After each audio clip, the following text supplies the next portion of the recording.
नमस्कार दोस्तों। आज एक ऐसी कहानी जो एकाग्रता से जुड़ी हुई है उसकी बात करेंगे। एक विद्वान थे अद्वैत के, वाचस्पति मिश्र।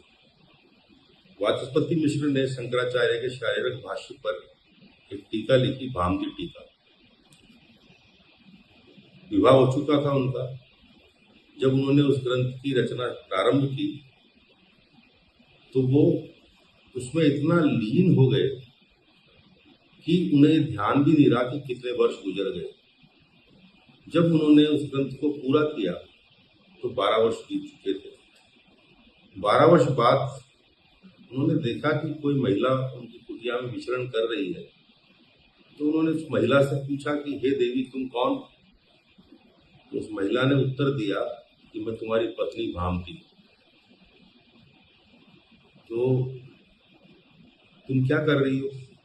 तो मैं 12 वर्षों से आपकी सेवा कर रही हूँ और आप इस महत्वपूर्ण कार्य में, महान कार्य में रत थे, तो मैं आपकी सेवा करती थी।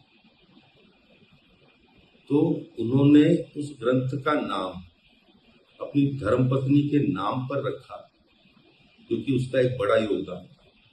और इसमें जो दूसरी महत्वपूर्ण बात है कि आप देखिए कि वाचस्पति मिश्र की जो निरंतर एकाग्रता थी उस ग्रंथ के लेखन में, कि वो 12 वर्ष तक मतलब सोते उठते बैठते जागते केवल उसी की रचना के बारे में सोचते थे।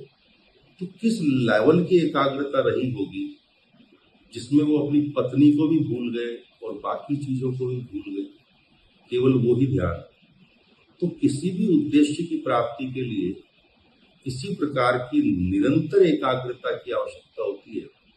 तो आप यदि कोई आपने लक्ष्य बनाया है कुछ बनने का, तो वाचस्पति मिश्र जैसी एकाग्रता की जरूरत है, तभी उस लक्ष्य